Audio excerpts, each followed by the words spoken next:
যারা উপদেষ্টা রয়েছেন, আজকে আমরা অনেক উপদেষ্টাদেরকে দেখেছি উইকেটকে পুনর্বাসন করার বক্তব্য দিতে। আমরা সেই সব উপদেষ্টাদেরকে মনে করিয়ে দিতে চাই, ছাত্র জনতার অভ্যুত্থানের মধ্য দিয়ে আপনি উপদেষ্টা হয়েছেন। সুতরাং কখন কোন বক্তব্য দিবেন, আপনার সামনে যেন 5ই আগস্টের গণভবনের চিত্রটা মাথায় থাকে, আপনার সামনে যেন 5ই আগস্টের পার্লামেন্টের চিত্রটা মাথায় থাকে। যারা স্বৈরাচারকে পুনর্বাসন করতে চায়, যারা খুনি হাসিনাকে পুনর্বাসনের মতো বক্তব্য দিতে চায়, আমরা ছাত্র ছাত্রীরা যেভাবে তাদেরকে উপদেষ্টা বানিয়েছি, ঠিক একইভাবে গদি থেকে ছুড়ে নামাকে আমরা বিদায় করব। আজকের এই মঞ্চ থেকে আমি 3টি দাবি জানাতে চাই। 1 নম্বরে, যারা খুনিদেরকে পুনর্বাসন করার জন্য ব্যাকস্টেজে মেকানিজম করছেন, আপনাদের এই প্লটিং এর আমরা পিছটাক ভেঙে দিব। এবং আমরা বলতে চাই, আমরা সচেতন করে দিতে চাই উপদেষ্টাদের, আপনারা সচেতন হয়ে যান, আপনাদেরকে ছাত্র জনতা প্রতিহত করবে।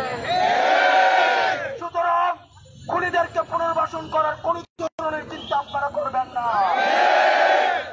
আমার 2 নম্বর আহ্বান মিডিয়া ভাইদের প্রতি, গণমাধ্যমের সাথে আমাদের সৌহার্দ্যপূর্ণ সম্পর্ক, আমাদের তাদের সাথে সৌহার্দ্যপূর্ণ সম্পর্ক ছিল, আছে এবং থাকবে। আমাদের আন্দোলনকে সার্বজনীন করার ক্ষেত্রে গণমাধ্যমের অবদান অনস্বীকার্য। এই প্রেসিডেন্টকে উৎখাত করতে গণমাধ্যমের ভূমিকা অনস্বীকার্য। কিন্তু আমরা দেখতে পাচ্ছি কিছু কিছু গণমাধ্যম খুনিদের পুনর্বাসনের ষড়যন্ত্রে লিপ্ত হচ্ছে। আমরা আপনাদেরকে হুঁশিয়ার করে দিতে চাই, আমরা আপনাদেরকে আহ্বান করতে চাই, আপনারা জনতার কাতারে নেমে আসুন। অথবা দেখা যাবে অনেক গণমাধ্যম কর্মীরা শেষ দিকে এসে তাদের ফোনের মধ্যে তাদের যে মাইকটি থাকে সেখানে তারা নেমপ্লেটটা লাগিয়ে জনতার কাতারে নেমে আসতে পারেনি। সুতরাং আপনাদের জন্য সেই ভবিষ্যৎ না হয়।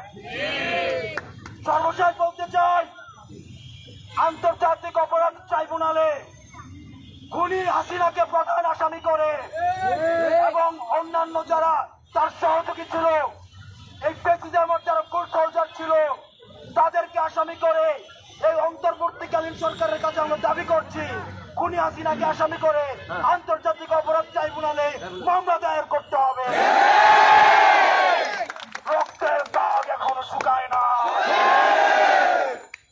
বাতাসে রক্তের গন্ধ এখনো যায় না, মেডিকেলে আহতরা কাঁদছে।